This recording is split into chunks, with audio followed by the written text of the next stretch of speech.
an authoritarian style of governance. That is happening. However, they are weaker than they look. And it is important that we remember that, because what they rely on is the impression of power, the perception of inevitability, in us giving up in advance to say, oh, what's going to happen if I stand up, etc. Nothing's going to happen. They rely on that perception of inevitability and power so that people comply in advance and acquiesce in advance and give up in advance. And at the end of the day, Donald Trump is at record levels of unpopularity in his tenure. The Republican House is at record levels of unpopularity. They are underwater across the board, and they know it. And that is causing them to double down in public, but it is backfiring. That is why, whether it's a shutdown, whether it's all of this, they want us to blink first. And we have too much to save. Protecting people is too important a task for us to give up before anything even starts. So they may want to send people in, but these National Guardsmen do not want to be turned against their fellow Americans. We're seeing this here in Washington, D.C. It is an insult. Donald Trump is insulting the service members of this country by putting them on these silly tasks that they themselves do not want to be enforcing.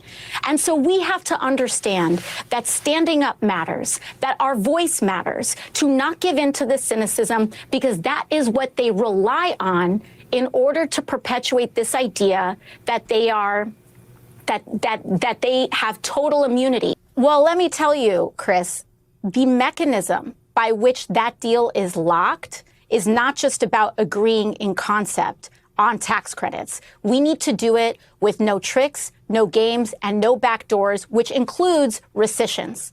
And when we talk about rescissions, that is the mechanism that the federal government is using to gut and destroy rule of law across the board.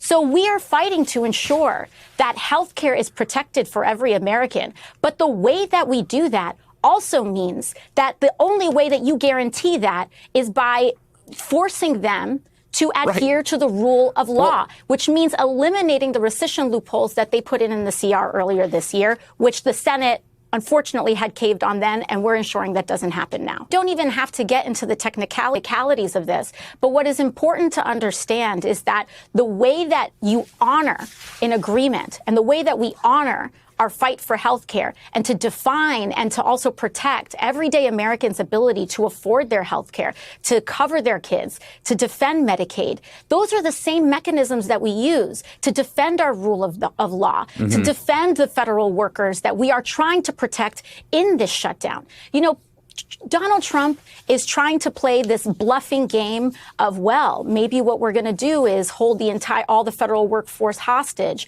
and fire everybody. Donald Trump has been firing everybody. We saw this with DOJ. We've seen this at the State Department. We've seen this at the Department of Justice. They are firing everybody. They are completely eliminating the federal workforce. And in order for us to stop this madness, we have to put a stop to it, and we have to stop enabling their abuse of power, including their use of rescissions. And when we're fighting on their health care, it forces them to act in ways in accordance with the law in other ways, too.